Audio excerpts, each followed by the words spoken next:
O fato é, se o Brasil não estiver disposto a tratar de assuntos que mexem diretamente com interesses norte-americanos, aí pode ser que a conversa acabe azedada numa situação à la Zelensky. Brasil na corda bamba. O que será do país após Lula tentar barganhar com Trump? Qual o futuro com o ZU? Em Nova York, sob os holofotes da ONU, um gesto de Trump virou um terremoto diplomático. Lula e seu governo expostos diante do mundo. Agora todos aguardam ansiosos por esse encontro. Seria apenas arrogância ou um recado calculado sobre o futuro da relação Brasil-EUA? O silêncio constrangedor, os olhares desviados e as notas oficiais não contam toda a história. Mas afinal, o que isso revela sobre os próximos capítulos? Sua opinião é vital. Compartilhe nos comentários. E vamos ao vídeo.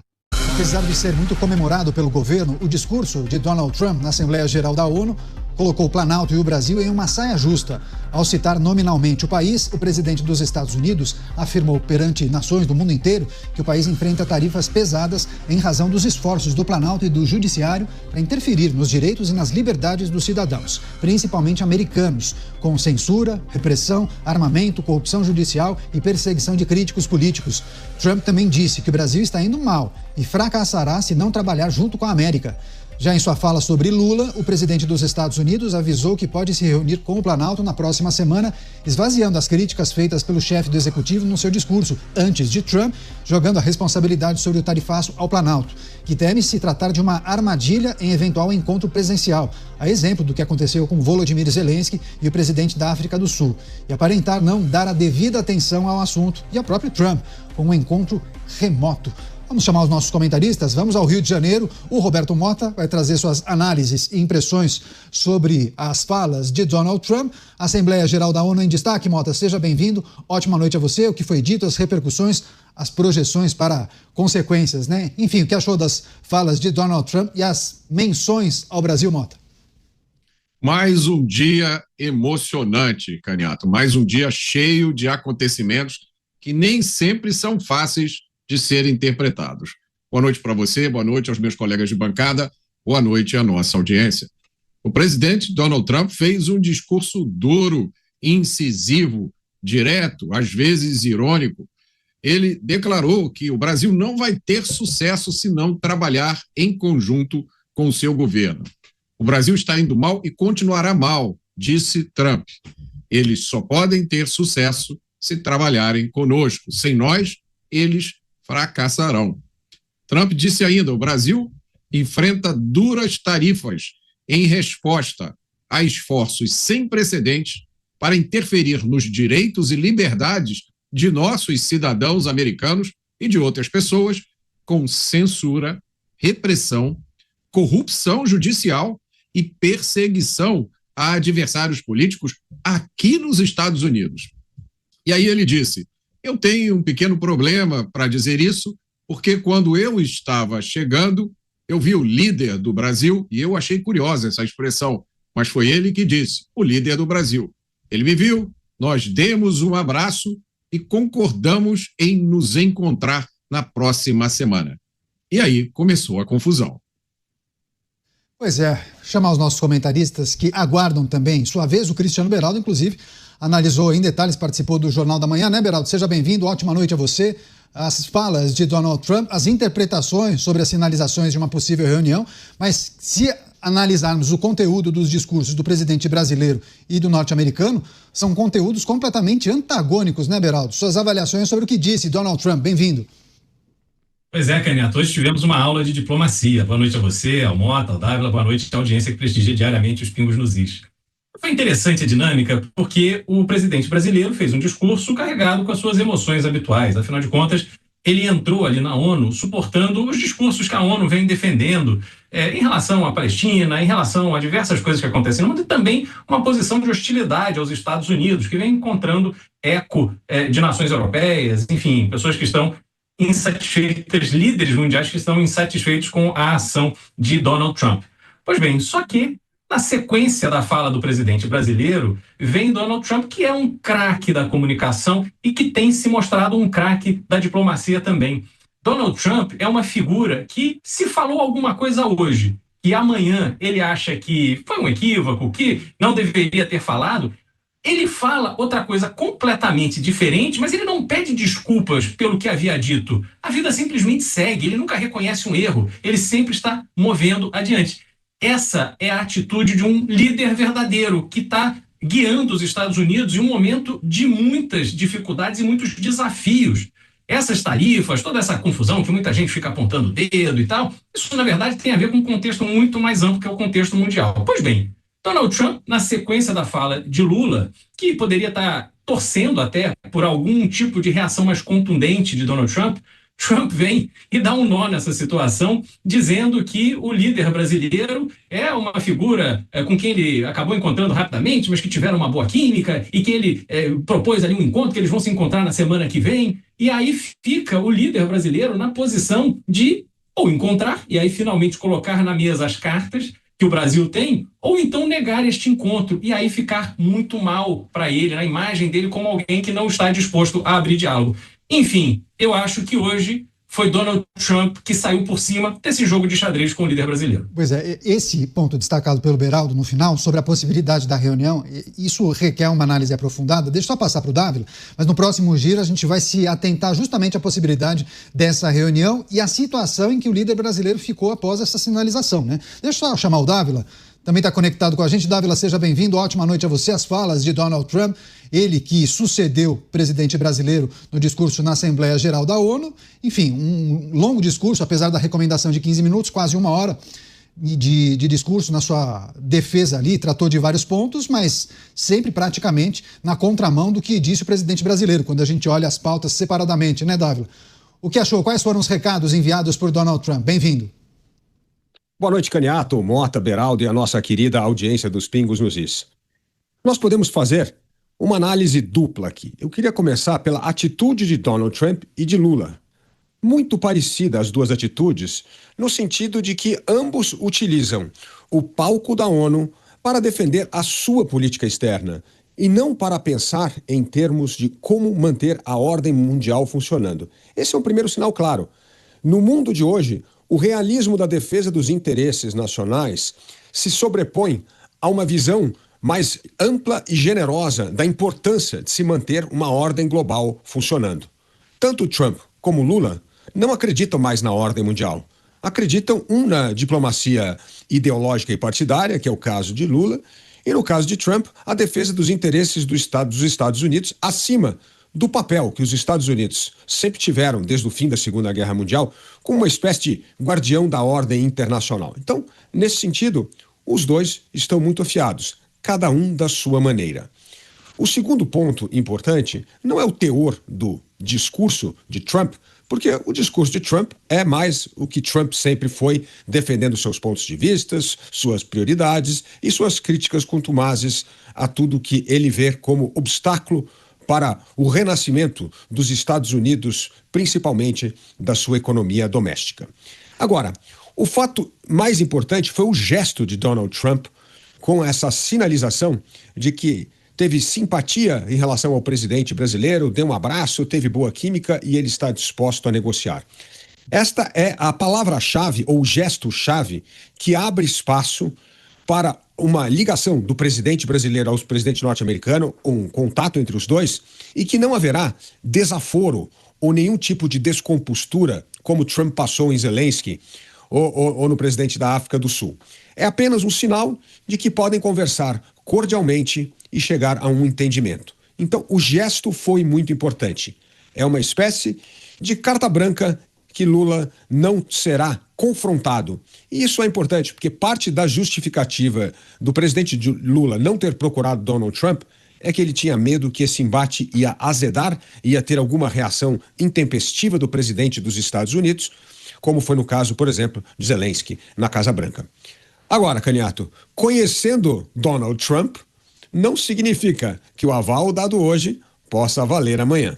Exatamente, essa é a avaliação de muitos que fazem parte da diplomacia do Brasil, né? Será que não poderia ser uma arapuca, como muitos falam, né? Chega lá, presidente brasileiro muito animado para tentar reverter, por exemplo, o tarifaço, mas aí se depara em uma situação parecida com aquela que Zelensky constatou com o presidente e com o vice também, J.D. Vance. Você, Mota, aquelas falas do presidente norte-americano mencionando a ótima química que teve com o presidente brasileiro, um cara legal, chegamos a conversar por quase um minuto ou alguns segundos, enfim. E aí a sinalização para essa reunião. E aí, 1000 interpretações e projeções sobre o que poderia acontecer nessa reunião, Mota. Total, Caniato. Depois que Trump falou isso, a internet pegou fogo. As redes sociais, todos os especialistas, dizendo coisas absolutamente opostas e apresentando raciocínios que você olha e diz, não, realmente faz sentido. Isso é uma coisa ótima. Não, isso é uma coisa péssima. Isso é uma grande oportunidade. Não, isso é uma armadilha. Olha, o que o Trump disse, e essas foram as palavras que sacudiram a rede, ele disse o seguinte: tivemos uma boa conversa e concordamos em nos encontrar na próxima semana. E aí eu vou fazer a minha tradução livre aqui do que ele disse. Ele me pareceu uma pessoa agradável. Ele gostou de mim e eu gostei dele. Eu, confesso, fiquei surpreso com essas palavras. Porque eu me lembrei de uma música de uma banda de rock brasileira chamada Raimundos. Não sei se vocês conhecem essa música, de 1995. O título da música é I Saw You Saying. A música é muito engraçada porque ela fala de um sujeito que encontrou a Madonna, a cantora Madonna, no jardim da casa dele. E aí ele foi lá falar com a Madonna. Só que o sujeito não falava inglês. E a Madonna não falava português. Olha, se vocês não conhecem essa música, eu recomendo que vocês escutem, porque ela é divertidíssima. Bom, aí ficou aquela confusão no ar. Isso aí é armadilha ou é oportunidade do século? Isso aí é aquele fator que agora sim vai decidir a eleição em primeiro turno a favor da esquerda? Ou agora acabou tudo, porque o Donald Trump vai aplicar um golpe Zelensky no governo brasileiro? Ninguém sabe. Mas aí a gente tem uma pista, porque parece que em uma entrevista a uma rede de TV dos Estados Unidos, um chanceler brasileiro teria dito que não, a agenda do governo está muito cheia, não dá para acontecer um encontro semana que vem, e o encontro seria substituído por uma ligação. Aí você fica se perguntando, caramba, quem é que recusa um encontro com Donald Trump? Quem é que recusa uma visita à Casa Branca? Bom, uma ligação telefônica tem vantagens sobre o encontro presencial, né? Uma das vantagens é que o intérprete fica escondido. Não fica aquela coisa chata, né? De você falar com o intérprete fala para lá, aí volta. A outra vantagem é que o encontro não fica registrado em vídeo. E assim, os dois lados podem depois divulgar a versão do encontro que eles quiserem. O encontro foi ótimo, chegamos lá, entramos com as nossas demandas, eles aceitaram tudo. Agora, mais uma vez, é difícil de acreditar que alguém recuse um convite para ir à Casa Branca. Eu já estive lá e é um lugar magnífico. Você, Beraldo, quais são as suas considerações sobre essas teses aventadas a respeito da reunião presencial versus por telefone, oportunidade ou armadilha? Olha, Caniato, é interessante, né? Porque cada grupo segue reagindo da forma que melhor lhe convém, sendo que nós não temos absolutamente nada de concreto. Ao que parece, o presidente brasileiro ficou inseguro, que é natural, ele não esperava por isso. Ele foi construindo uma imagem extremamente, não digo nem negativa, mas hostil de Donald Trump em relação ao Brasil. Donald Trump contribuiu com isso pelas cartas que escreveu, a forma como vem se referindo ao Brasil, ao presidente brasileiro. Então, agora, quando o Donald Trump quebra esse curso que era imaginado ser o curso natural da sua atitude em relação ao presidente brasileiro, o presidente brasileiro claramente ficou atônito, né? E é capaz até de ter concordado com esse encontro no susto, sem se dar conta do que efetivamente estava acontecendo numa conversa de 30 segundos, segundo o próprio Donald Trump. O fato concreto é que não vejo condição do presidente brasileiro evitar essa conversa. Essa conversa deve acontecer. É claro que para que ela aconteça, alguns elementos têm que ser previamente negociados pelo corpo diplomático dos dois países, para que a conversa faça algum sentido, digamos assim, seja minimamente produtiva para, esperamos, os dois lados. Pois bem, caso haja um encontro ali de interesses e a coisa seja levada a sério para que o Brasil possa destravar, sobretudo alguns setores que estão sofrendo brutalmente, hoje o Jornal da Manhã da Jovem Pan trouxe já mais de 10 mil pessoas perdendo emprego no setor madeireiro no Brasil, então isso tudo causa um impacto muito grande e há oportunidade de se encontrar um equilíbrio. Portanto, o presidente brasileiro vai ter que se despir dos seus preconceitos para que ele possa ter um encontro produtivo. É óbvio que a insegurança o deve levar a evitar aquele encontro presencial para que não aconteça com ele o que aconteceu com Zelensky. O Donald Trump se colocou como o macho alfa, aquela figura que domina os ambientes. O discurso dele hoje deixa isso muito claro. E isso pode ser assustador para algumas pessoas. Portanto, usar de forma positiva esse encontro, Canhoto, é uma obrigação do presidente brasileiro. O problema são as influências que sofre o presidente brasileiro fazendo cálculo eleitoral diante de algo tão importante como a preservação e, sobretudo, o fortalecimento das relações entre Brasil e Estados Unidos. Você, Dávila, será que você vai colocar para fora aquele seu lado otimista?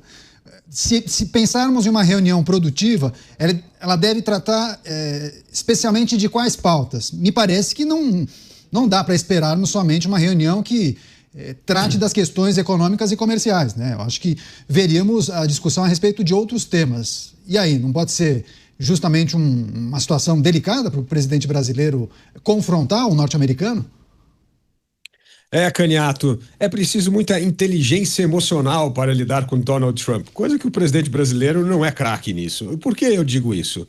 Porque, na verdade, o que há de comum em todo o comportamento de Donald Trump? O imprevisível, o imponderável. Como foi a reação dele ao dizer que teve química com o presidente brasileiro, que está aberto à negociação? O ponto é o seguinte: se isso vai se tornar algo de maior tensão ou de entendimento entre os países. E isso, Canhoto, não depende de Donald Trump, depende do presidente brasileiro. Se o presidente brasileiro está disposto a negociar pontos sensíveis para o governo americano. E o que são pontos sensíveis para o governo americano? Aquilo que tem a ver com o interesse dos Estados Unidos. Esquece Bolsonaro, esquece STF, nada disso é ponto sensível para os interesses norte-americanos. Vou dar aqui 3 exemplos de assuntos sensíveis que o Brasil terá de negociar seriamente com Donald Trump, que muito antes de ser presidente era um homem de negócio. Então o homem de negócio quer chegar a um acordo. O acordo é o seguinte: primeiro assunto, o Brasil vai ter que deixar de comprar petróleo da Rússia. Esse é o primeiro ponto. Vai ter que comprar petróleo dos Estados Unidos, da Noruega, ou liga pro Beraldo conta para onde é que ele tem que comprar petróleo de quem é. Mas da Rússia não vai poder comprar mais daqui para frente. Então esse é o primeiro ponto. E isso afeta o interesse dos Estados Unidos. Os Estados Unidos aí quer dificultar a vida de Vladimir Putin nessa altura do campeonato. Segundo ponto, tem a ver com os minerais raros. Algo que os Estados Unidos já jogou duro com Zelensky e só amenizou a relação com o presidente da Ucrânia quando teve um acerto sobre exploração de minerais raros. Então, este é outro ponto de enorme interesse dos Estados Unidos nessa relação. E o terceiro é simplesmente não criar problemas para as empresas americanas, como foi o caso da decisão do Supremo Tribunal Federal ao fazer com que o Starlink pagasse por uma multa, né, do X. Isso não existe. É lógico que Lula vai dizer que isso ele não tem nada a ver com isso, que essa é uma decisão do Supremo e tal. Mas, pelo menos, ele vai ter que mostrar que vai ter um bom sinal do presidente americano para sensibilizar a turma do Supremo a não importunar empresas norte-americanas que atuam no Brasil com decisões absolutamente estapafúrdias que fogem ao bom senso de qualquer regramento do mundo. Então, se você tocar esses 3 pontos, é capaz que tenha acordo e entendimento e que saia até abracinhos e beijinhos no fim do encontro. Mas o fato é, se o Brasil não estiver disposto a tratar de assuntos que mexem diretamente com interesses norte-americanos, aí pode ser que a conversa acabe azedada numa situação à la Zelensky. Fala, rapaziada, passando só para agradecer a vocês pelos 3 milhões de visualizações que estamos fazendo por mês. E se você chegou até o final porque você gostou do vídeo, então se inscreve, compartilha, comenta. A gente tá fazendo mais de 3 mil e alguma coisa de compartilhamento. Então vamos bater mais um recorde desse mês. Valeu, um abraço, até o próximo vídeo.